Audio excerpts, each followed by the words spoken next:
Wala pong tumayo wala po. Robby, wait lang.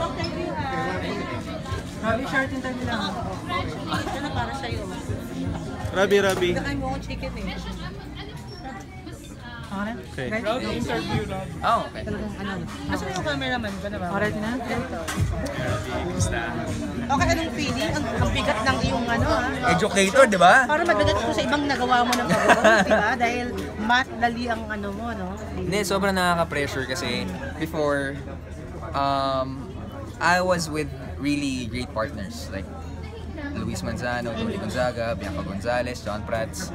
Tapos, nakasama ko pa si Alex Gonzaga, nakasama ko palagi sa mga programa, sa mga gigs. Ngayon, iba na tawag sa akin. Hindi na si Robby, hindi na si Kuya Robby na tawag sa akin. Kaya, itong panibagong pagsubok sa buhay ko, sana magkabalan ko ng okay kasi nagsisilbi na ang kuya kala George Jai, kina Higgy Boy, diba? Tapos magtuturo ka pa ng math na kailangan mong alam bago mo ilabas. Ang math ba favorite subject? Favorite subject ko talaga siya, ever since. Ang galing mo kami nila ang favorite. Hindi, meron pa instance nung high school ako. Kasi pinopost yun sa ano yung mga pag nag-exam kayo lahat, popost yung mga top scorers sa may cafeteria. Kadalasan nag-aaral ako talagang sobrang aral na mabuti. Hindi wala akong ginagawa aral talaga ako mabuti. Ginagawa ko ba, nililibre ko yung mga klase ko sa cafeteria para makita lang yung pangalan ko na, "Uy guys, ganyan top 1, top 2 ako." Naman. Okay. So ayun, dati hilig ko talaga magyabang. Dahil sa math. Okay. Robby, sabi mo nga kanina you're not getting any younger, kaya na ang tawag sa'yo ng mga lahat. Na-interview kasi namin si Gretchen at sabi niya ang relasyon niyo daw ngayon ay getting deeper as a couple. Tinanong din namin siya kung ready na ba siya. Ikaw, anong sagot mo doon? Ready ka na ba to settle down? Well, honestly, may mga moments na gusto ko talaga magkaroon ng kid. Pero kailangan, syempre may proseso, kailangan mo ng pakasal.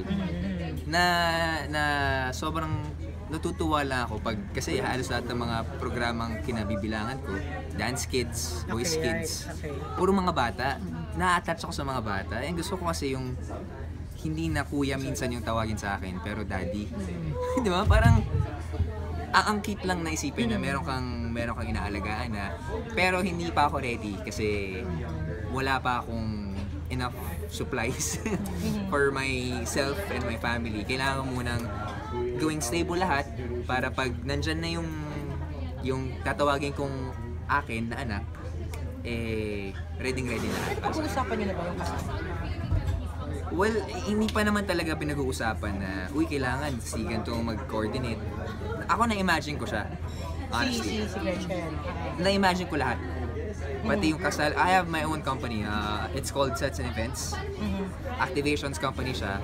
Gumagawa kami ng mga events, syempre. For brands, for ABS-CBN minsan. And nakikinita ako na may version na ako ng perfect wedding. Tsaka perfect, hindi nga perfect wedding Di ba ngayon pinaghahandaan na pati proposal? So na-imagine ko na siya. Ang problema lang, alam ko na yung where, what, why, and how. When lang talaga. Pero si Gretchen, nakita mo naman definitely dyan Na siya'y pakakasalan. Oo, baka naman. makasama for the rest of her life. Naman ako. Kung mangliligaw naman ako, gusto ko siya na talaga.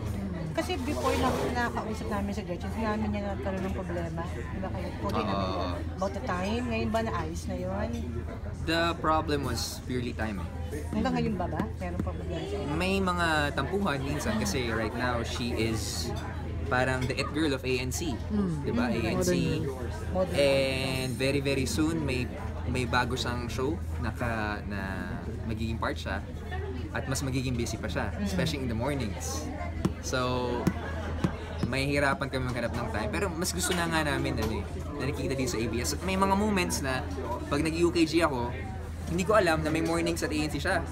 So magkita lang kami sa hallway na, uy, siya ka pala. Isang ganun lang. Work ka na ulit. Ganun kami magkita, mag-date. So it's too early para sabihin na malapit na kayong ikasal. Pero iniisip mo nang maging tatay. Very early to say that I'm gonna go down on my knees and propose. But it's coming. Not now, but it will get there. Robby, ano yung feeling na parang marami nagsasabi na ikaw yung Luis